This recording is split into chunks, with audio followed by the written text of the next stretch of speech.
Hi everyone. This is going to be week 3's tutorial video, going over all the movements that we're going to be doing for this week's routine. So, starting off, we're going to do one that we've done before, the tucked breathing.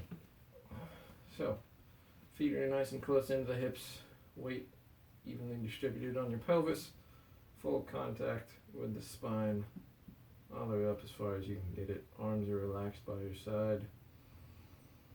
Breathing into the belly, exhaling, letting your ribs shift downwards. If you can identify where your diaphragm is, that space under your rib cage. As you inhale, it pushes down. As you exhale, it moves up. And that's what shifts your rib cage down. Now, if you're feeling really comfortable with this, find with the breathing you want to make it a little bit more challenging, you can slide your arms up until you feel more of a stretch in your chest, and that will make this breathing a little bit more impactful, but also a little bit harder. So if you want it to just be nice and relaxing, you keep your arms down. If you want to try and do a little bit more work with it, you can put your arms up. But try and make sure you're still getting that settling downwards with each exhale. Next up is happy baby. So, same position for the tucked. You're going to bring your legs off. Try and keep weight down on the pelvis, so you don't want to have pelvis come up off the ground. From here, you're going to extend your legs up, and then if you can, you're going to grab onto either your big toes or the outside edge of your feet, whichever one you feel is more comfortable. I like to do personally the toe hook, because I feel like that sets my hips a little better, but if you are more comfortable or familiar with the pinky hook, go for that one. Now if you can't grab your legs or your feet, it's totally right to grab your legs here and just be like this. One a bit easier version, but you're going to accomplish the same thing. So getting your grab on wherever it is, you're going to open your feet apart with your elbows and trying to actively open with your hips. Again, keeping the pelvis down as much as you can, so you're keeping that elongated spine. And then we're going to breathe here.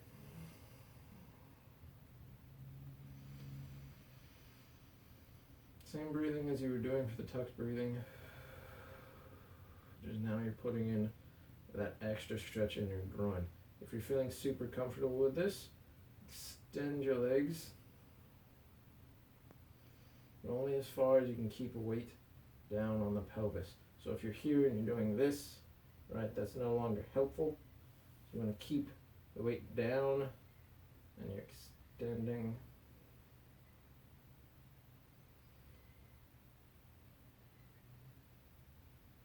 And then when you're done, you come out of that. Next up is, 1 second. Sorry for that, I had a little interruption. There'll be a little bit of a drop in the video. That'll be okay. Right, just finished with the happy baby. So you come down, extend your legs out, extend your arms up. What we're gonna do here is full body rollovers. So you're going to take one limb, right? It doesn't matter which one you start with, honestly. You're going to reach it all the way across your body, right? Focusing on trying to keep this hip down for a while. And you're going to let it come up. And you just keep reaching, and then you spin, and you come over onto your belly. Now you're going to take that same hand and do this in opposite. So reaching behind you and twisting over. Nice and controlled, nice and slow. And you go for this side, reaching that hand. As you start to turn, reach like upwards, and that will help control it. If you keep reaching out to the side, you're more likely to flop. So you're up here.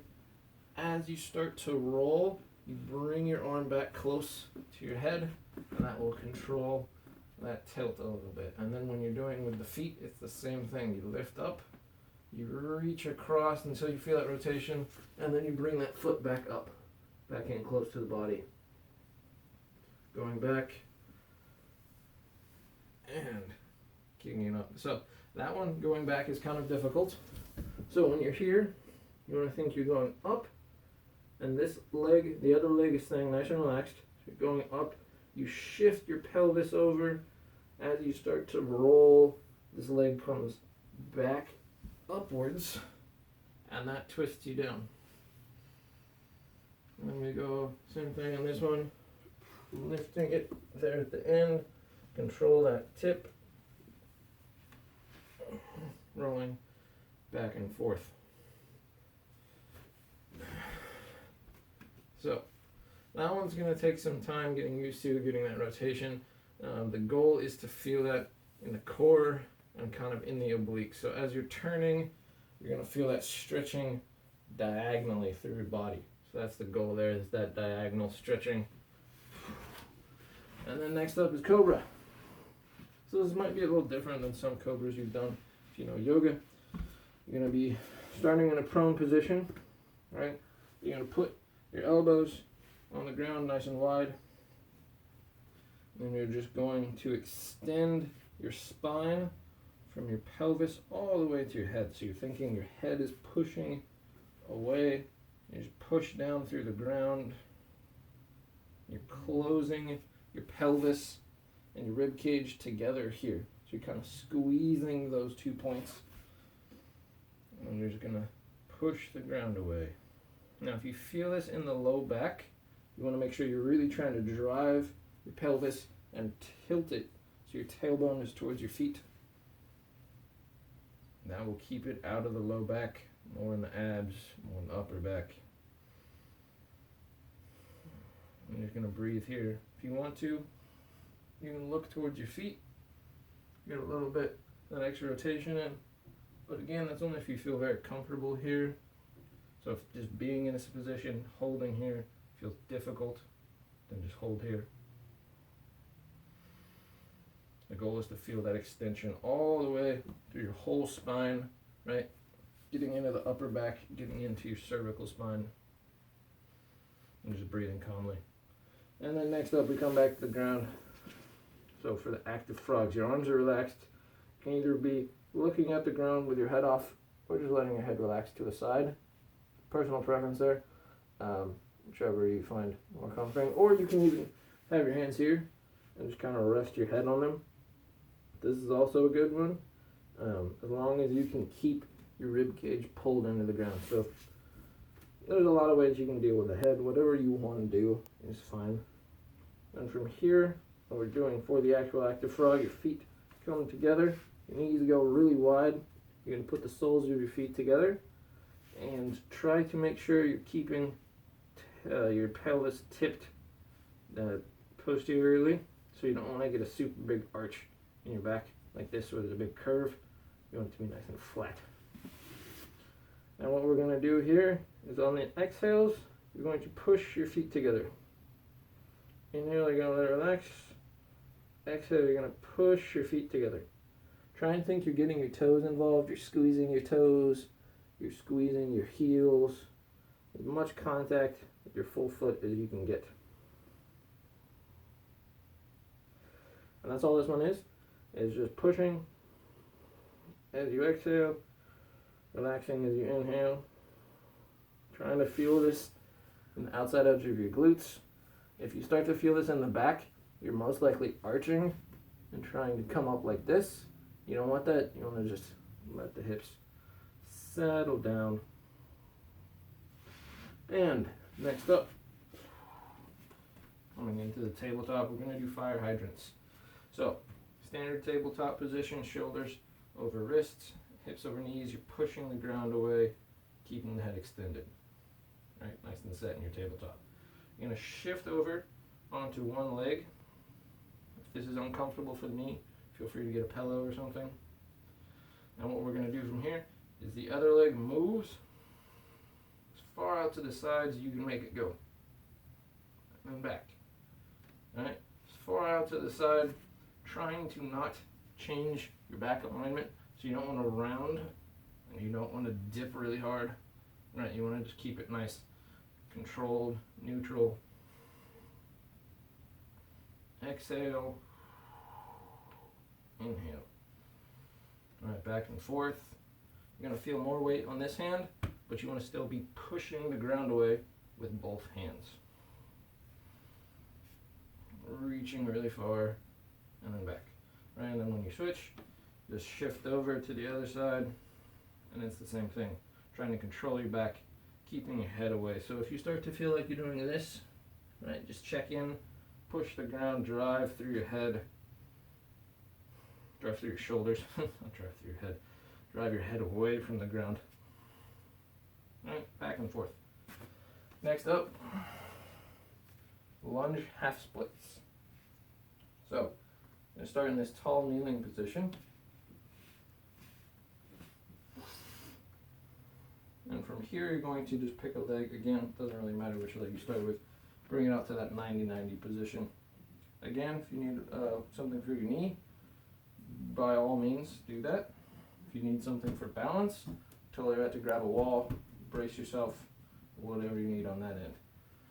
You're going to be up nice and tall. You want to find, again, that closure of your pelvis and rib cage, so your abs are engaged.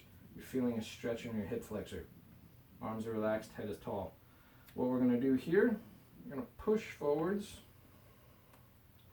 finding that glute squeeze on this back leg, driving into that hip flexor stretch, and then coming out of that. This is a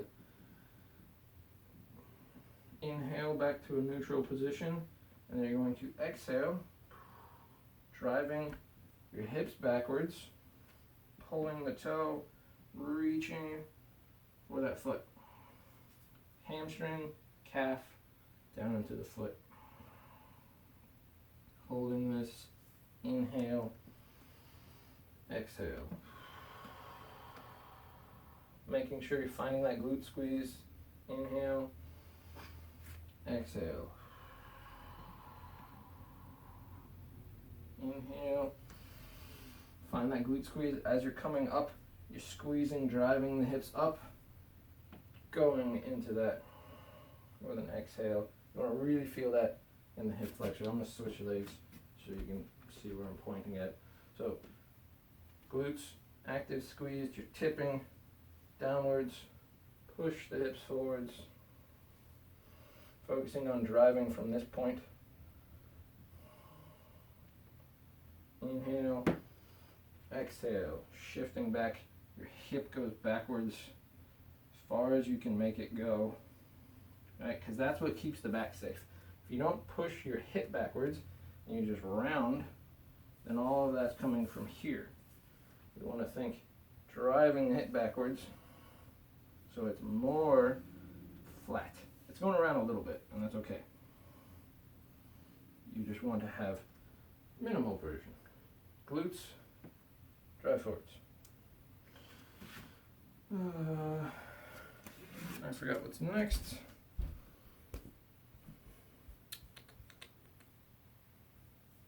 Yes, okay. So next up is the big arm crosses. So up nice and tall.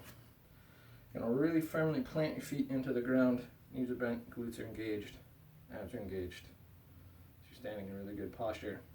From here, you're going to make big circles with your arms. I like to think like I'm making a Venn diagram. If I was to trace my hands. The goal here is to not have your rib cage shift upwards as you're moving your arms up. So focus on keeping your ribs out of this as you move your hands as far as possible in all directions. So reaching down, reaching across, reaching up, out to the side, right? So this is big, big, big circles. Nice and relaxed breathing, nice and calm. And then you're going to go the other direction, which is going to be very similar. But now you're going to feel the pec firing as you squeeze across this way. In the top, as you come down and out, you should feel your shoulder blades open up. Or actually closed, but you should feel them engage. So here, shoulder blades pinch together. They don't want to pinch super hard. You're not trying to like drive backwards. As you're opening and reaching, you should feel the muscles engage in your back. That's probably too complicated, so don't think about it too much. Just think about moving your hands as far away as you can. Right, and that's the big arm crosses. Nice calm breathing throughout that process. You start to hold your breath. It's not necessarily bad, you just don't want to be holding your breath as you circle and then letting out in all one big gasp. It's just nice calm through the whole motion. Next up and last for this movement is neck twists. So you're going to extend your arms open. And again, same nice standing posture, driving through the toes, feeling the weight evenly distributed on your feet, glutes, abs, extend the arms. You're going to look to one thumb.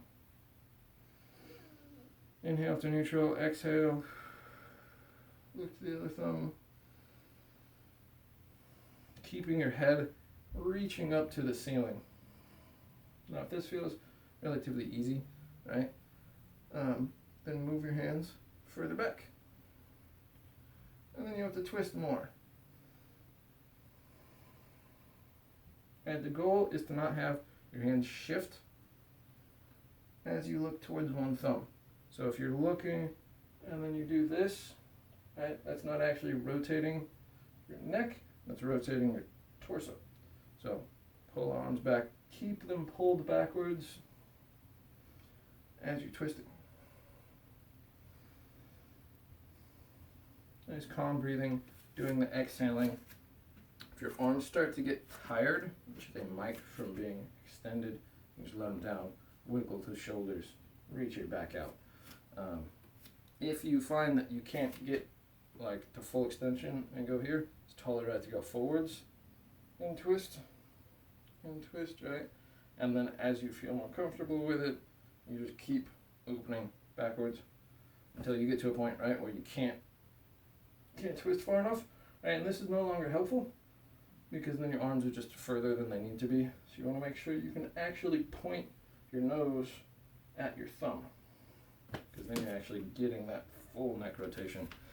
And that is it for the week 3 tutorial. Hopefully all of these made sense. There is a little bit on the knees, so again, if you need a pillow or whatever, totally fine. And try to adapt as need be. Make sure you're calmly breathing, keeping the abs engaged, feeling the glutes. A lot of work for those in this week. So enjoy.